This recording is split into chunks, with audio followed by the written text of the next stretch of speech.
Hi, everybody. Welcome to the new normal. I'm your host, Lisa Davis, aka Litecoin Lisa. And I just messed up the Rumble link. So I will be posting this later on Rumble as an upload. Still getting my feet wet over there on how to do all that. But it is Monday night. So we have my friend, I am. You guys know him as William. And he is a great contributor over there on DEN.SOCIAL. And he joins us on the Mighty Lair and posts some amazing contributions. You guys can jump in anytime over, join us on the Mighty Lair at DEN.SOCIAL. You can have a voice there. You can post content, you can comment, and we'll get into that and more right after this.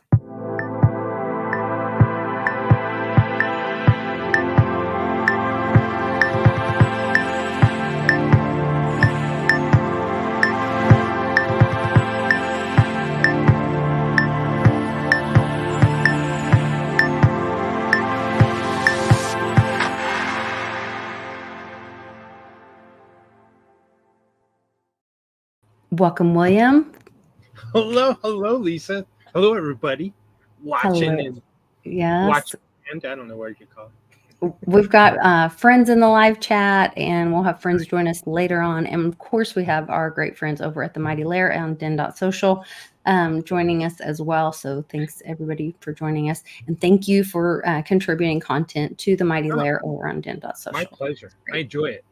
Oh, and this topic, Lisa, it's near and dear to my heart because even as a little kid, I wanted to know the answer of who are they? The they that everyone always talks about. And the real quick story, if you don't mind, I'm just jumping. Yeah, no, jump in. Yeah, I think everybody's excited about this. So my dad worked for he worked at Los Alamos Labs there in New Mexico. It was a top secret clearance and all that stuff. So he was, we call it in the biz. And years later, I'm born in Alaska. And years later, we've traveled all over. And my dad has now retired.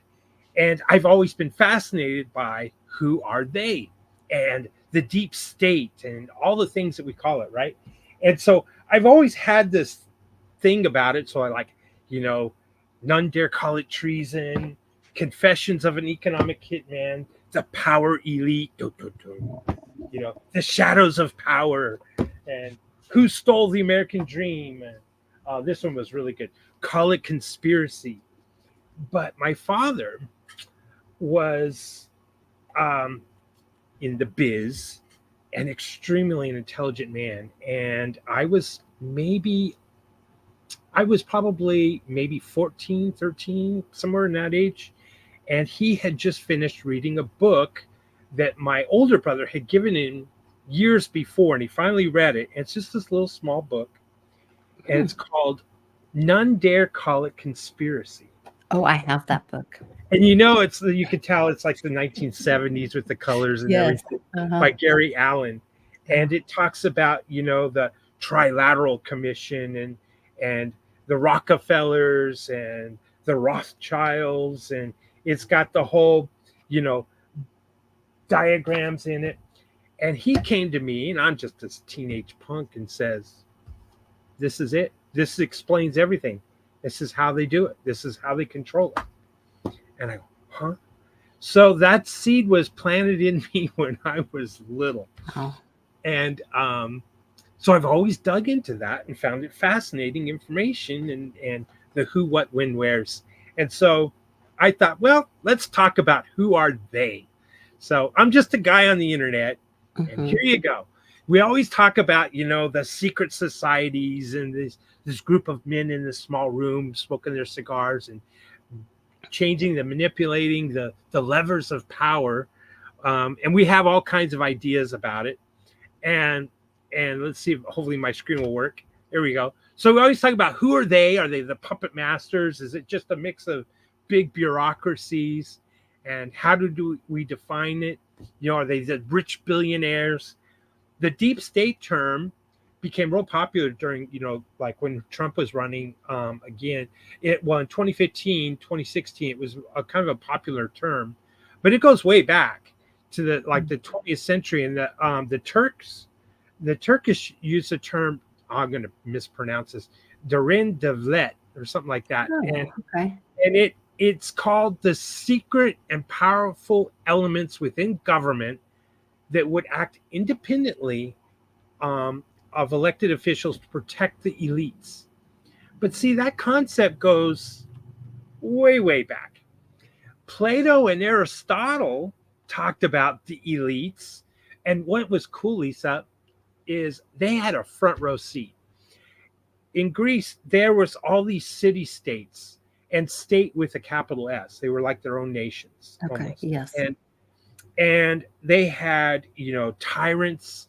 There were, a senate and more of a democracy, republic kind of thing happening in some of them.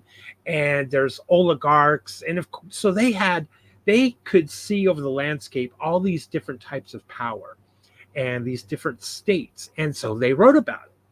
And this is almost 3,000 years ago. And Plato, well, the term oligarch comes from them, oligos, which is few, and archo, which is to rule. So the few who rule, right? Okay. Oligarchy. And Plato wrote the Republic in 375 BC, and Aristotle, the Politique or Politics, around 350 BC. We don't know for sure when, but they were talking about all these different forms of government. But the real issue, that the bottom line was, it was just this: the elite right here rule to benefit themselves. So that's the hint, right, of who the they are. But it's much more complex than that today. And so we call it, like, we have all these names: the deep state, the shadow government, the Rothschilds, the secret societies, the globalists, Freemasons. Yes. Freemasons. Yes. The whole bit. Yes. Some call bad with pronunciation, Ashkenazi Jews. Yes. Some people call them the secret society that's controlling everything. The Federal Reserve, the CIA, the Intel superstate, the military industrial complex. It goes on and on and on. The Jesuits, the Opus Dei, the Committee of 300, and the 13 families, the Khazarian Mafia, the Mossad, it goes on. You can name. It goes on and on. Yeah. So do they, and there's some people that don't believe this, that don't believe that there's some kind of control or puppet master or puppet masters, or how big is the group or how small is the group. And are they well coordinated? Do they really all have a shared goal and ideology? And it kind of seems hard that they would have a shared goal and ideology if they're in different countries and they have different cultures and different languages. And it brings that kind of a they in question, right? And then there's, of course, the NGOs, which are really behind the scenes, a non-government organization, very different than a private corporation per se, because a lot of them get their initial funding, their seed capital, from the government or from black budgets from the Contract. CIA, contract and all that, right? So ancient Rome had their Senate, and they saw how they were manipulated, and that's been written for eons. And fast forward to today, we got closer to now. We have World War II and the Cold War, and the rise of the intelligence agencies became big. But intelligence agencies were always around, right? Every time there's a war, there were always spies, right? So then we have the covert CIA operations, like in Central and South America, to change and manipulate governments down there and stop the evils of communism in this hemisphere, and all those things, and the complex secret societies that are working behind the scenes within the intelligence agencies, the black budgets, controlling Congress with bribes and extortion. We hear these tales and hear these, some call them conspiracies. So after World War II, the CIA and the MI6, Mossad, NSA, FBI, they really grew in power. And they got things together like the Patriot Act so they could really spy on our own citizens, and all the reasons how that came about becomes a conspiracy. But then you have big corporations. You have their lobbying efforts and their lobbying power, and big tech and big pharma and energy. It used to be with OPEC and everything was about energy, and later, fast forward, now it's big tech and it's big pharma and big big pharma seed. has bled into food. Yes, And it's big food, seeds. big farming. Yeah. Yes, exactly. You just nailed it. And so, but they got to control the narratives and the propaganda. So that expands who they are, right? And then, of course, we've always talked about central banking and the outside of they're outside of public scrutiny. We can't audit the Fed. Even our own Congress can't audit the U.S. Fed. But there's central banking around the world. So we have the financial elites, BlackRock and Vanguard and all them, and the billionaire club. So the list goes on. And is it just an administrative state? But then we have stories and conspiracies like Jeffrey Epstein and the 6 levels of political awareness. He knew too much. They took him out. Think tanks are huge, and people don't think how big they are and their influence. And the best one I can give, and to this audience is certainly going to know, is the WEF, the WEF, the World Economic Forum. They are a think tank, and they're trying to enact policies around the world that match and align with their belief systems or things, right? Which drills down to Dr. Shiva. Do you know who Dr. Shiva is? Oh, yeah. He, and I believe it, he claims that he invented the first email. I've heard him say that, yeah. And I happen to believe it. I really admire his intellect. He's got numerous degrees, MIT grad, and he came up. He uses systems theory to define the they as he calls it, the swarm. And we're going to dig into this because is that the same thing as the blob? Yes. Okay. But he's using scientific method and plugging in systems theory to not just define it, but determine its effectiveness and how it works, what its processes are to manipulate the masses. So obviously if you believe this, you can follow the money, you can see how they exert tremendous control on just about everything, and how Congress, it's legal to bribe Congress, basically. The Great Infection, I think, is great evidence that there is a they, and that the they does exist, and they exert amazing amounts of power. And I say amazing amounts of power in amazement, but I also want to drill down and call it for what it is. It's evil. Okay. So when I use amazing amount of power, I'm trying to describe its depth and reach. Right. Such as false flags and endless wars. Right. Right. So that brings us to Dr. Shiva and the swarm. And this is my favorite part right here, is the swarm is really the they. And they is, as he defines the they as roughly about 10,000 people around the world, plus or minus, who control 8 billion people. That's insane. And he's applying systems theory, and we're going to go through the different groups that make up the swarm, and we're going to also define it. But they have a common goal, and it's really just 3 simple things: power, profit, control. PPC, power, profit, and control. And there's such thing as called swarm intelligence, and we've all witnessed it. You've seen, a fish school swimming, right? Right. And they all seem to go in groups. Maybe they're in a school and they're swimming for protection because there's a predator outside. We've seen birds who flock together, and they just flock and they move in these amazing patterns, and it's swarm intelligence.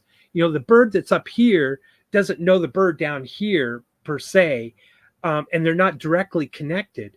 But when this bird turns this way, so does this one, and vice versa. They're working off of each other in a common goal to stay united. And a common goal of the swarm is for power, profit, and control. And so system theory is how he verifies that the swarm exists and how they work and operate. And we all really, it's when I say systems theory, it is extremely complex. So I'm going to simplify it and kind of bastardize it. But Okay. it's simple elements: input, process, output. And then there's feedback, like a feedback loop, and there's boundaries. So inputs and outputs. Well, we all know about inputs and outputs, and we all know about processes. And the best analogy I can give is the human body. The input is we take in food, water, and oxygen, right? And our body digests the food, it, respiration and circulation, all of these things. And our output is energy. Like I'm expending a lot of energy talking about this. Right. And growth, and of course waste, like carbon dioxide. Okay. And then there's feedback. So our body has sensors, and the sensors react to certain inputs, and the sensor says, I'm overheating, I'm getting a fever. So there's a feedback, and the feedback is a new input that says, okay, let's start sweating to cool down, right? That's systems theory. And the boundary is like our skin, separating us from the environment and protecting our innards from the environment. So that is systems theory in a very simplified way. Got it? So now we're going to plug in systems theory into the swarm and how this 10,000 people, which I think is the most accurate way to describe and determine who the they are, and that the they do exist and they are working together in common, profit, and they want control, and this is really what they want. So let's go into the elites: power, profit, and control. Their inputs into society or humanity, 8 billion of us. What do they want? The output that they want to see is just this: they want to see fat, unhealthy people. They want to see dumb and ignorant people. They want to see happy and entertained. Mm-hmm. They also want to see us divided. Maybe they're going to interject racism and elevate racism, or whatever it's going to take to keep us divided. Whatever the issue of the day is, to distract, shake the ants. Yes, exactly. They want us isolated as well. And they want us disconnected. They want us helpless. Because the best thing that they want and they love is for us to go back to look at the elites, the swarm, and say, oh, please fix my woes. Please solve my problems. And that is really what the swarm is doing. They're creating inputs and their outputs, and they're measuring the outputs. There are sensors that are determining the outputs. And they have common goals: power, profit, and control. And if they're dumbing down society, and our schools are not turning out what we would hope that they would turn out with our children, that is exactly what they want. They want us ignorant, because if we were united and if we were onto them and started acting in a common way or method, we outnumber them. So we would be very easily to overtake these elites. So they need to keep us separated. They are a very tight-knit group. They go to the same restaurants. They go to the same resorts on vacation. They rub elbows with each other. Their children know each other's children. They go to the same parties. They go to the same conferences. They interact with each other. Not all of them know each other, but they're powerful enough that if their executive assistants says, hey, you got a call from so-and-so, they know who so-and-so is, and though they've never talked to this person, never seen or whatever, they're going to call them back, right? Because of stature, of authority, of position, and they're working together with very common goals. And the simplicity of the common goal is power, profit, and control. Mhm. Okay. So who are they? Now we're going to go into this a little bit. I'm going to try to zoom in here and go over some of these bubbles for us. Academia. Mm. There are just, a handful of your top universities like Harvard, Yale, Stanford, Berkeley, Oxford, etc. And there's about 100 presidents of these top institutions that also sit on boards at corporations and different boards. And over the decades and over the years, they have handpicked their successors, and they've groomed those people to take their positions, and they've pulled in the same like-minded professors who are going to teach the same type of information, the information that's going to maintain power, maintain profits, and control. And then you have NGOs and CEOs like the WF, the Clinton Foundation, the CFR. You have big pharma, and big pharma's mutated and includes your big seed corporations, like Syngenta and Bayer and Monsanto and Johnson and Merck and all them. You have government, of course. You got your U.S. senators and maybe some of your representatives, and you have prime ministers. You have advisors to these top officials as well that are part of the swarm, the elite, the they. Mhm. You also have your think tanks, and like I said, think tanks are huge because these are the ones that are helping to write policies as well. And Right. these are the ones that also work on new inventions like, say, the internet, and what we should do with the internet, and how can we censor people on the internet. This is the behind the scenes thinkers, and they're funded by the elites to get an input and an And output. how do we collect everyone's DNA? Oh, I know. We will have them pay for it. We'll create it. Oh, we'll give it to somebody in our club and make them president of this company, and we'll use greed and ego to tell people, wouldn't you like to know if you're related to a king or a queen? Here, just pay us $99 and you can get your 23andMe uh, database and Right. find out who you're related to, because your history, your DNA is so important. Yeah. I know. You're And so meanwhile, sell special. it off to China. Yeah. Yes. Yeah. Yeah, so they can create something to kill all of you. Yes. Right. Right. Oh, So it's think tanks are huge and behind the scenes and quiet. Some are very out there and open. WEF, right? Clinton yeah. Foundation.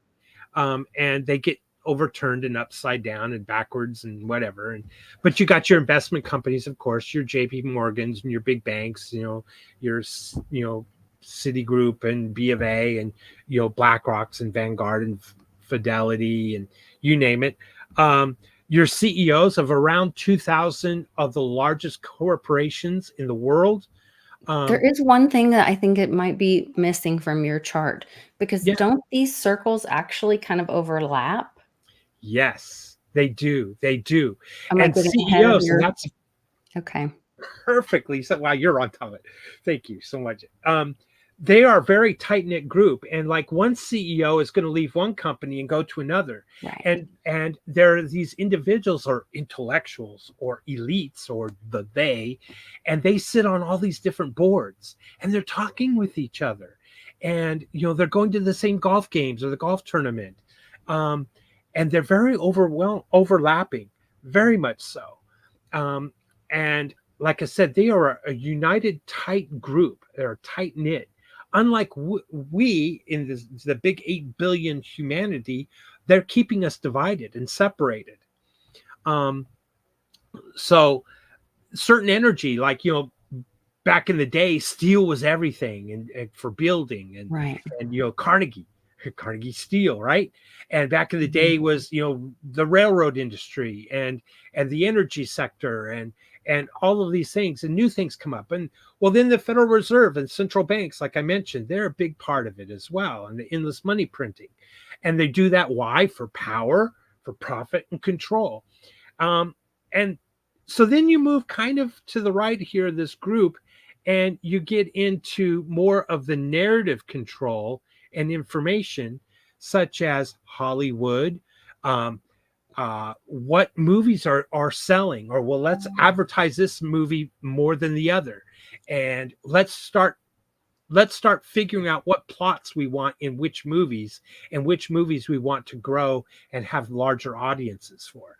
And the agents are huge in Hollywood, because they determine the winners and the losers, who will become the anointed celebrity and who won't.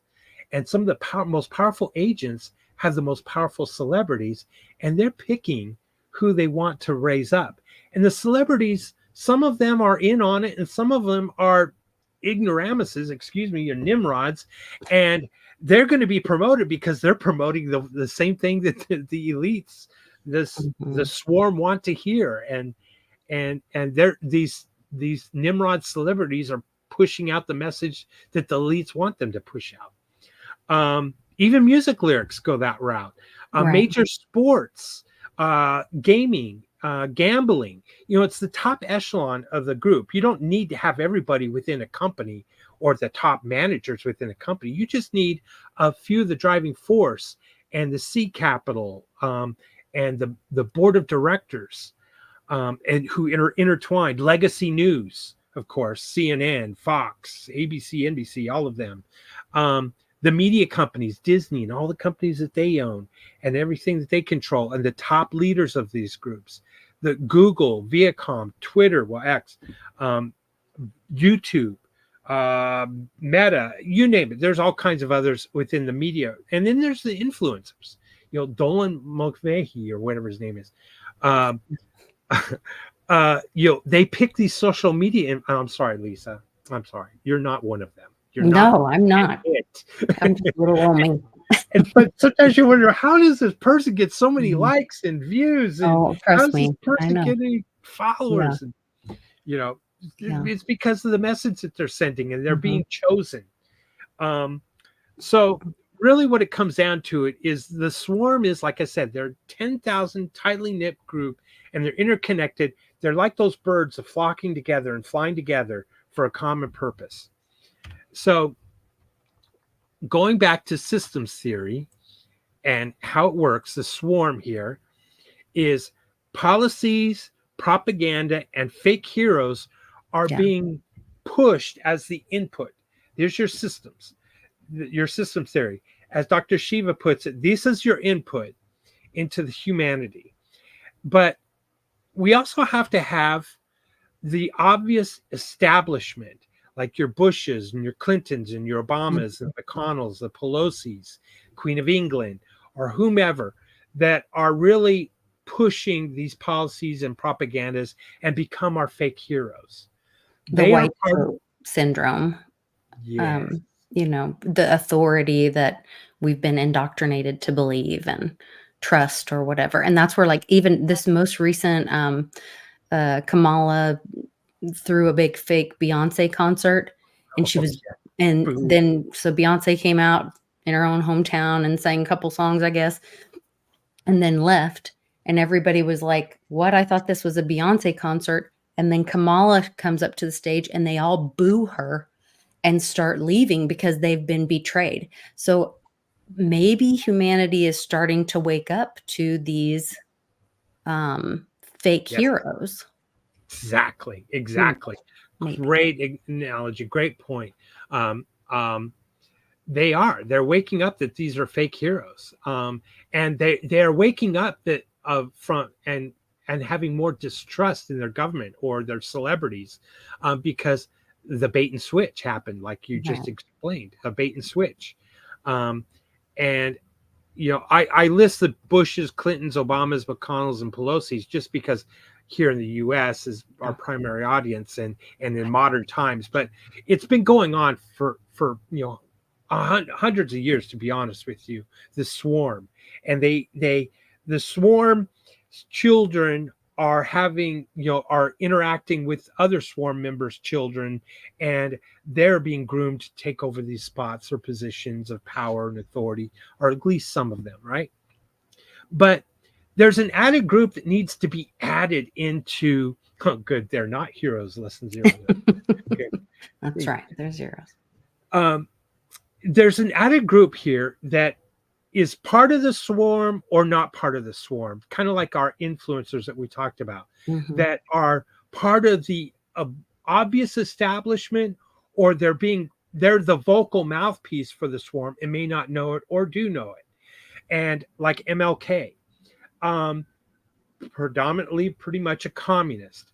But these think tanks are planning it out. Now, remember, we always talk about, but he was assassinated, he was taken out by the deep state. And the think tanks are planning this, like 4D chess. They're looking at it and say, well, wait a minute. If Johnson gets into power and he's there, and, and I know it sounds like conspiratorial, but you got to think like they think, wait a minute.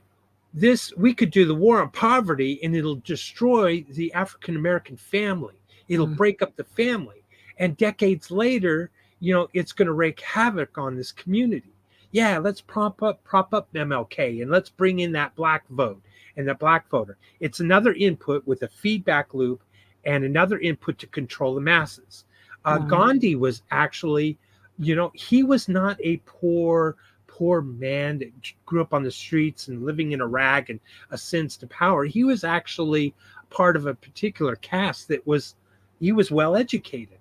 And Kennedy's, look at, now that brings in the mafia. The mafia are used and exploited and part of the swarm at times and part of the CIA, right? The CIA has worked with them back and forth and have learned from each other.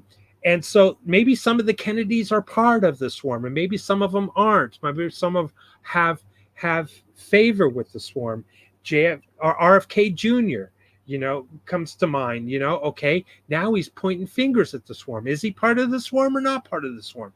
Trump, why didn't he fire, why did he have Bolton and Bill Barr, and why didn't he pardon so-and-so? Or we bring these questions up and we wonder, are they a hero or are they a non-hero? Are they part of the swarm? Are they not part of the swarm? So it gets blurred when you start looking at the swarm and the edges, the boundaries of the swarm. You got it?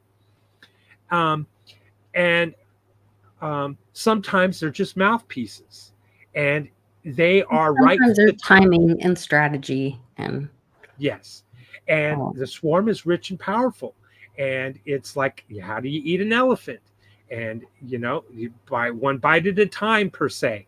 And so some of these people, they look at it like, Monsanto or whatever, okay, well, we're creating all this cancer. Well, this cancer is creating problems in society. Well, let's work on a new cure for cancer. Okay, well, we'll get sued here for this and it'll cost us billions, but we'll make $1 trillion over here and then we'll have more control over the people, right? Which brings up the feedback loop. So the swarm puts these inputs into humanity, and the output is a feedback loop, like obesity. And we got to normalize it. So they're going to double down. They're going to put, a picture of an obese person on the cover of Sports Illustrated, swimsuit edition. They're going to normalize it. They're going to normalize it in movies. They're going to fat singers and and fat models in Target and whatever. Yes. And the CEO of Target, comes from another CEO from another position of power, part of the elite. And we have woke and then we have anti-woke. Well, that's good. It keeps them divided. It's an input-output, right? Whatever it does to keep the people divided. Low T, well, we can't have our males with strong testosterone who's going to challenge the system, right? All right, well, that's a good output. And how did we get to that output? Well, we look at the environment, what's being consumed. Our food is poison, etc. Ticket sales. What's selling on Netflix? What isn't selling on Netflix? Feedback loop. Okay, double down on this message or propaganda and push that message. Whatever keeps more division And don't get me started on endocrine disruptors and it's all planned. But basically, that's how the swarm of this small group of 10,000 people, as Dr. Shiva calls it, the swarm, is the they. And that's how they are controlling the levers of power. They're like that flock of birds flying together. When one turns left and they all kind of turn left, and then they realize that that's gaining more power, more profit, they're going to turn more and more to the left. And then they're going to come over here to the right and pick up some new people into the swarm and just keep working it through the years and the centuries, basically, is to the point. So wrapping it all this up, is the part I like. let's talk solutions. Yeah. There's only 10,000 of them. If he is correct, and I like what how he's applied systems theory and has called it out and proven how they work. And the number one thing is we outnumber them. They know that, and they also know that we are not unified. They don't want us to organize. They don't want us to be united. Right. They don't want information like I'm talking about and Dr. Shiva is talking about. The swarm video is not as easy to find. The best place to find it really is on BitChute.com. And who goes to BitChute.com? Right? Oh, yeah, it's difficult to get traffic there. So that's how we defeat this. We see the atrocities, the endless wars. We see how we grow in distrust of our organizations. And we have this magical thing called the internet where we can search it up and find the truths. We have things like, it's just getting started really, like DEN.SOCIal that doesn't have the censorship like, say, Reddit does. And we can unify at these locations in these places, and we can find like-minded individuals who call it like they see it and unite and organize and have, like agorism and use counter economics. So we stop feeding the vampire casino, like our friend, Clint Westwood says. We educate, we share information like this. And the swarm doesn't want that. They want to keep us ignorant. This is an output that they're not counting on. And this is an output that they want to fight against. So they're going to use censorship on whatever platform this information shows on. But that's how we have our own think tanks, and we think this through. And okay, well, we can use this signal or this messenger or this way.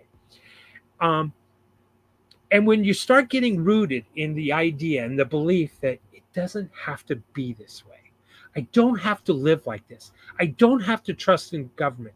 I don't have to trust the government to solve my problems. I can be more independent. I can be more self-sufficient. I can rely on my friends and family and neighbors who think like me. That's part of the solution. And not look to the swarm and not look to these elites, these evil, power-hungry who are zapping our energy, zapping our profits away from us, zapping our money with inflation, and zapping our energies from us. We don't look to them anymore. We start looking internal and looking to friends and family and neighbors. And we never forget what they've done to us. That's part of the solution. That's fuel for the fire to fight against the swarm, to cut down the swarm, to end the swarm. We never forget what they've done to our friends, our family, our parents, our grandparents, and all the lives before who've lost their lives in endless wars and stupid wars so that they could benefit from both sides. We never forget that. And we never forget, most importantly, that we can win. We can do this. We can cut the swarm down. We can swat them with the fly swatter because we outnumber them. I love that. That's beautiful. And this is where we really can come together through peace. When Trump says strength through peace, that I had a friend on Facebook that we do not politically align at all, but I don't know if it was a friend of mine had shared a picture of a baby, and I was like, that was in a war-torn area, and I was like, this has to stop. I don't care where this is happening, but this has to stop. And this other friend of mine that has different views, she was like, we both are child advocates, and this is where we can agree, and find those places you can come together, and don't let them bait you, like I am saying, like come together and find those areas of peace, and talk through those things. And free men don't ask permission. Like he also said, we aren't looking to government for solutions for us. We don't need to ask permission. We're free. And the things that we put in place through the Constitution and the Bill of Rights was to hold big government back. And we can find solutions as communities moving forward. So that's really beautiful. I love that. You guys, please share this video and point people to Dr. Shiva's work. That's great. That's very inspiring. So one other thing, here's his. Go to bitshoot.com if you really want to get his lecture. Yes. It's 15 minutes, and search up Dr. Shiva, the Swarm, How a Few Control the Many, and you'll find beautiful. the one. I love it. Thank you so much, Lisa. Please, please, everybody, share this, because people want to know who the they are. And you can help them find out how.